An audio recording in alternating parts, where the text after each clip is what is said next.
The year is 1798. Across Ireland, a storm was brewing, a desperate cry for freedom against centuries of oppression. Inspired by the revolutions in America and France, a united front of united Irishmen, Catholics and Protestants alike, rose in rebellion. They dreamt of an independent republic, free from British rule. But this was no swift victory. The rebellion ignited with brutal ferocity, particularly in the heartlands of Leinster and Ulster, where thousands clashed in bloody battles. The savagery was shocking, with atrocities committed on both sides, leaving a trail of devastation and shattered hopes.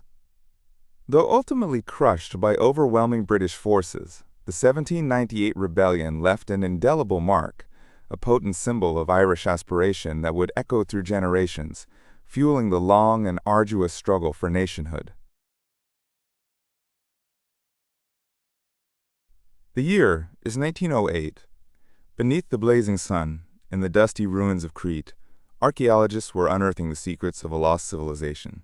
They dug deep into the remnants of an ancient Minoan palace, hoping to uncover artifacts that would shed light on this enigmatic people.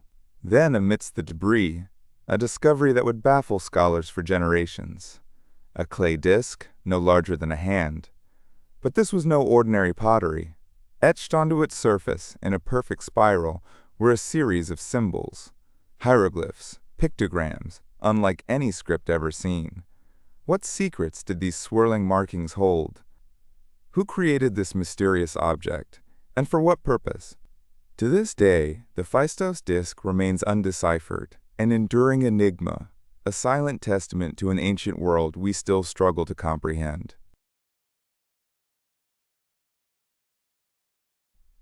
The year is 1856. The Industrial Revolution is in full swing, a relentless engine of progress. Yet one crucial material, iron, remains stubbornly expensive and flawed, a bottleneck in this age of innovation. But then, a visionary named Henry Bessemer had a daring idea.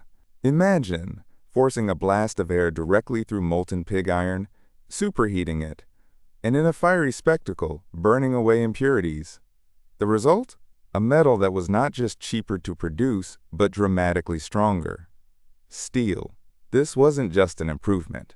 It was a revolution within a revolution, a breakthrough that would literally reshape the world. Suddenly, the impossible became achievable.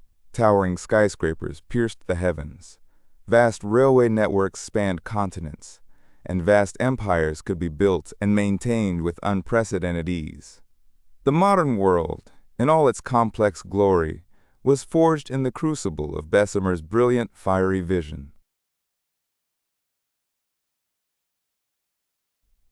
The American West, 1872. A land of feverish dreams and fortunes yet to be unearthed.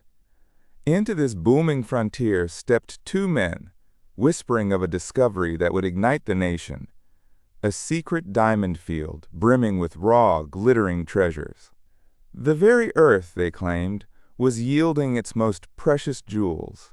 Word spread like wildfire, and soon the most powerful bankers and investors of the era, blinded by avarice, were pouring millions into this fantastical promise. Fortunes were made overnight, built on the shimmer of what seemed like an inexhaustible supply. But as quickly as the diamonds appeared, so too did doubt. Enter Clarence King, a geologist with a keen eye, who would uncover the shocking truth. This wasn't a natural wonder, but America's biggest swindle. A meticulously planned deception, a testament to the gullibility and the sheer audacity of the age. Imagine a world at the height of its power, the Bronze Age, a golden era of magnificent empires and thriving trade. Then, without warning, chaos erupted. Around 1200 BCE, from the vast, uncharted depths of the Mediterranean, came a force unlike any seen before.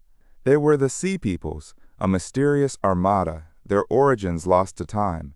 Like a tempest, they swept across the known world, their sails appearing on the horizon, bringing destruction in their wake. Great civilizations crumbled. The mighty Hittites were annihilated, the palaces of the Mycenaeans reduced to ash. Even the mighty pharaohs of Egypt fought desperately for survival, barely repelling the invaders. Then, as suddenly as they appeared, they vanished, leaving behind a smoldering, shattered landscape. Their sudden onslaught plunged the region into centuries of darkness, a true dark age, forever altering the course of history, their true identity, a mystery that still haunts us today. In 1887, nestled in the unassuming city of Cleveland, two scientists embarked on an experiment that would shake the very foundations of physics. For centuries, the scientific world had operated under a curious assumption that the universe was filled with a mysterious, invisible substance called ether, the medium through which light, like waves on a pond, was thought to travel. Albert Michelson and Edward Morley, armed with an instrument of unprecedented precision, set out to prove it. Their hypothesis was simple. If the Earth was moving through this ether, their experiment should detect a subtle, measurable ether wind. What they found, however, was utterly astonishing. Not a whisper of a shift, not a hint of this cosmic breeze. Absolutely zero. The ether, it seemed, simply wasn't there, or at least not in the way they expected. This null result, this profound silence from the universe, would prove to be a pivotal moment, a crucial stepping stone, paving the way for Albert Einstein's revolutionary theories of relativity.